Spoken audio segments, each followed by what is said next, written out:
Bonjour et bienvenue pour ce nouveau tuto pour Excel débutant cette fois-ci. Dans cet exercice, c'est le tuto numéro 1B qui s'adresse aux débutants. Nous allons voir les adresses de cellules. Qu'est-ce qu'un calcul relatif? Ensuite, nous allons pratiquer dans un exercice que je vais ensuite partager, que vous retrouvez sous la chaîne YouTube, sous l'exercice. N'hésitez pas à cliquer dessus, à le télécharger, de vous arrêter sur la vidéo pour vous entraîner avec moi.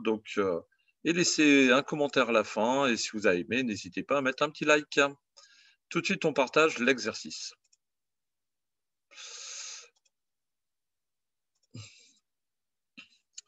Alors, ici sur cet exercice, vous voyez sur l'écran, j'ai copié une image du clavier, puisque en même temps que nous allons pratiquer, je vais vous montrer effectivement les touches de mon clavier que je sélectionne.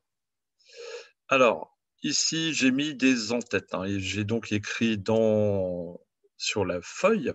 Nous sommes sur la feuille, j'ai 2 feuilles dans mon classeur. Une feuille s'appelle exercice et puis corriger. Alors, sur l'exercice que vous pouvez télécharger, vous laissez toujours une feuille vierge. Ça vous invite ainsi à refaire l'exercice. Et moi, je vais écrire sur la feuille qui s'appelle corriger. Alors, pour cette feuille, j'ai mis tout de suite les noms d'en-tête. Donc, imaginons que j'ai une petite société qui vend des vélos, des VTT, des trottinettes et des overboards. Alors ici, maintenant, au bout d'une année, je voudrais faire un peu ma petite compta, je voudrais faire un peu mes calculs de ce que j'ai vendu. Alors ici, je vais mettre, je travaille sur la France entière, donc je vais mettre le nord de la France. Ensuite, je vais mettre l'est. Alors, pour changer de ligne rapidement, plutôt que la souris, moi, ce que j'aime employer, c'est la touche entrée. Donc la touche entrée, c'est celle-ci. Donc la touche entrée me permet, tout simplement, de faire descendre ma sélection vers la cellule en dessous. Donc touche entrée sélectionnée. Hop, je la dessine, c'est la grosse touche qui est sur votre clavier.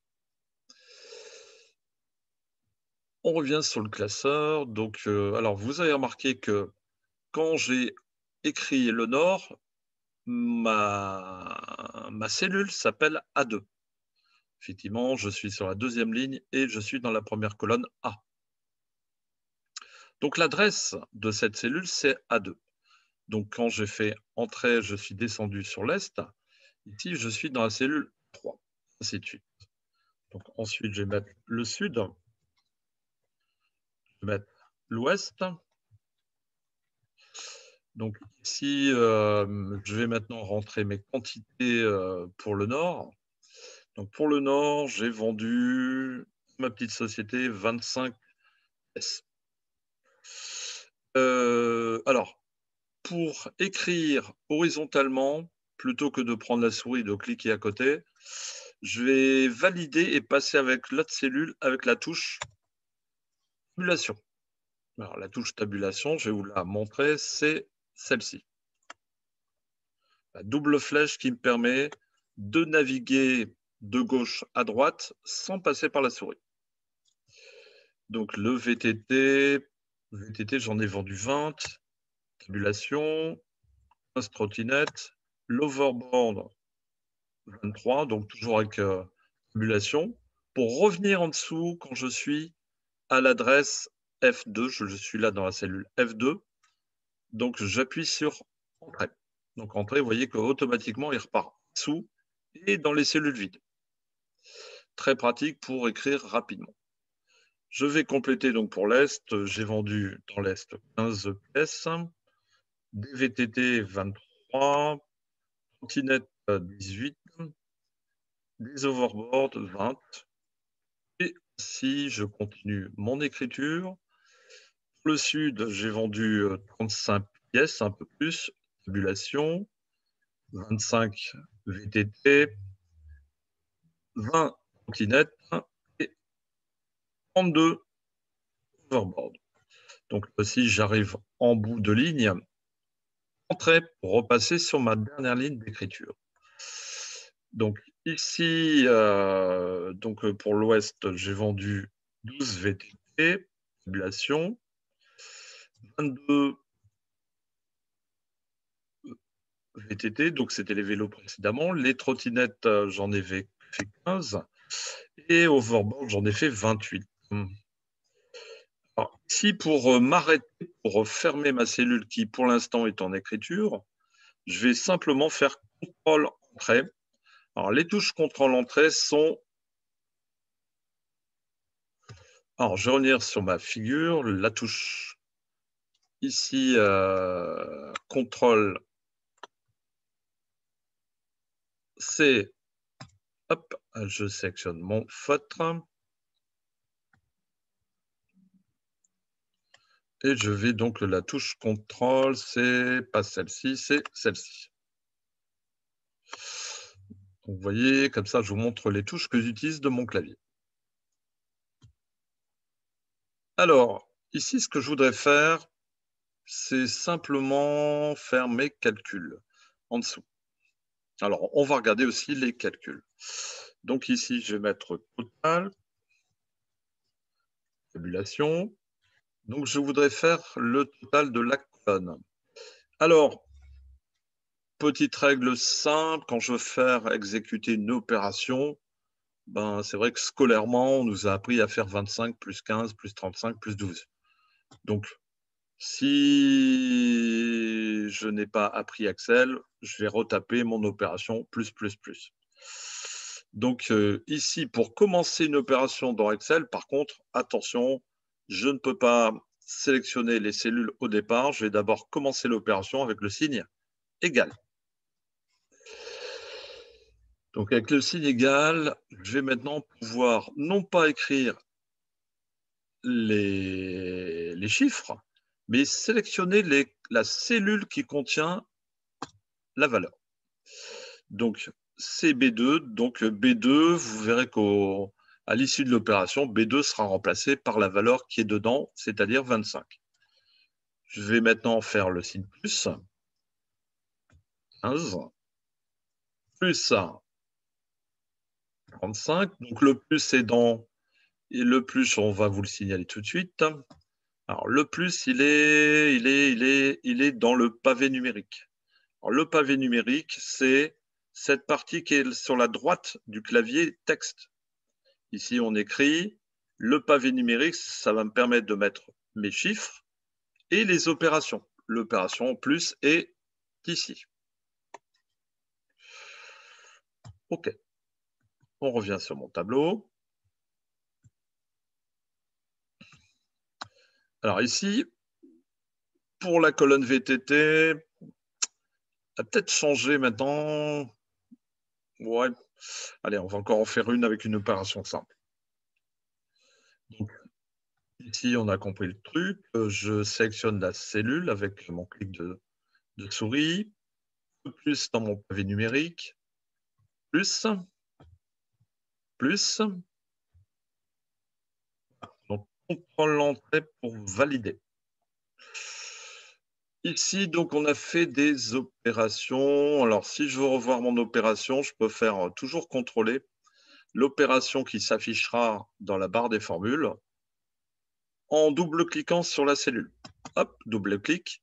Et là, je vois donc mon opération qui m'a permis d'obtenir le total. En même temps, vous voyez, c'est très pédagogique parce que Excel vous signale les cellules sélectionnées par des couleurs, ce qui me permet de les différencier et de contrôler mon opération si elle est bonne. Contrôle entrée. Alors, ici, on va faire différemment, puisque là, j'ai dans la cellule, ici, je suis dans la cellule C6. La zone de nom me permet de voir le nom de la cellule que j'occupe actuellement. Alors, et on avait parlé dans d'autres exercices, vous verrez que si vous êtes habitué de la chaîne, on avait parlé effectivement de cette poignée qui est à l'angle de la cellule. Alors, la poignée, tout simplement, va me permettre de copier, puisque son pouvoir, c'est de copier ou d'incrémenter. Alors, on va copier la formule qui est dedans, c'est-à-dire la formule je vais lui demander de copier non pas les cellules, mais l'opération, c'est-à-dire le signe égal et les signes plus intermédiaires. Donc, je vais prendre la poignée. Donc, pour trouver la poignée, attention, je me mets sur l'angle de la cellule sélectionnée et dès que j'ai ma petite flèche, ma petite croix noire, j'appuie sur le clic gauche et je tire à droite. Oh, merveille, ça a fonctionné. Donc, il m'a additionné. Alors, qu'est-ce qu'il a fait donc? Alors, donc, il a bien recopié l'opération, c'est-à-dire le signe égal et les plus. Par contre, il a, puisque j'ai tiré ma poignée de gauche à droite, ici, on était dans la colonne C, donc c'était les cellules C2, C3, C4, C5. Et en tirant la poignée, il lit donc les cellules suivantes. Donc, il a bien sélectionné D2, D3, D4, D5. Ce qui lui, dont on appelle ça des valeurs absolues, hein, puisque effectivement, en tirant un poignet, j'effectue un calcul avec des valeurs relatives, pardon, pas absolues, relatives. Je valide et je retrouve ma cellule validée, donc avec le total. On va faire de même pour la dernière. 103. OK. Alors, je contrôle tout de même. Oui, effectivement, il a aussi établi, quand j'ai tiré ma poignée, il a lu les cellules suivantes et c'est toujours l'opération et les plus qui sont disposés dans cette opération. On contrôle l'entrée. Alors, cette fois-ci, on va faire le total pour chaque ligne. Alors, pour le total pour chaque ligne, je peux toujours refaire l'opération avec le signe égal et en ajoutant chaque cellule B2 plus C2 plus D2 plus E2. Alors, il y a une particularité dans le ruban accueil, c'est-à-dire dans la boîte à outils ici, le menu où je trouve tous mes outils, je vais avoir un outil qui s'appelle somme automatique.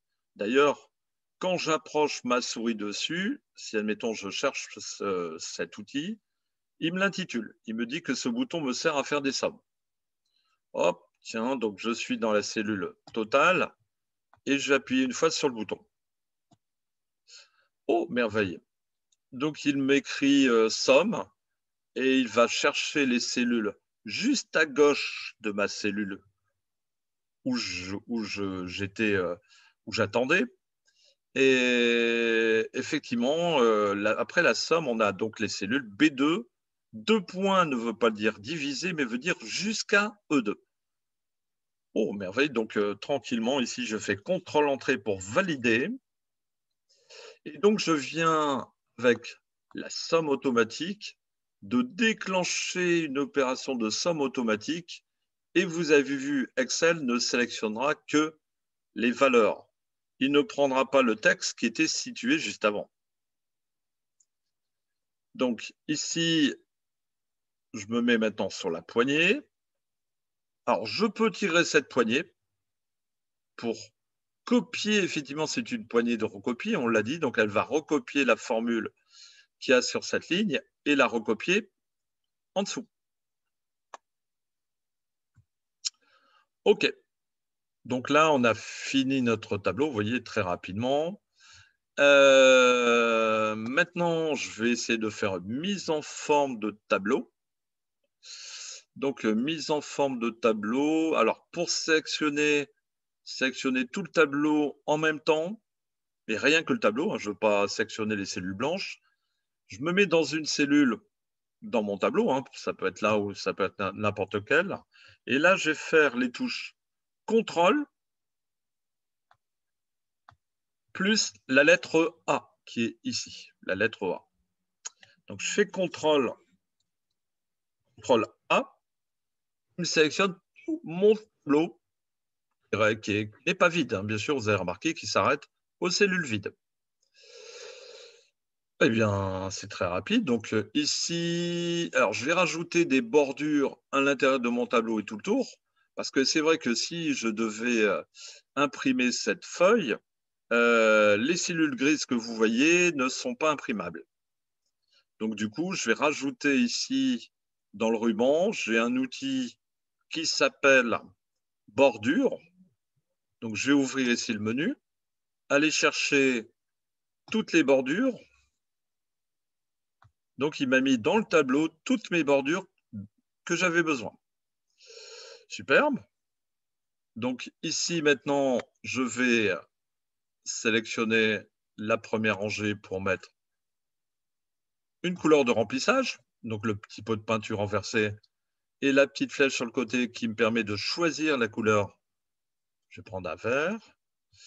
Ici, je vais faire de même pour mon tableau ici et je vais changer de couleur. Vous voyez que sur le pot de peinture, c'est la dernière choisie qui va rester devant.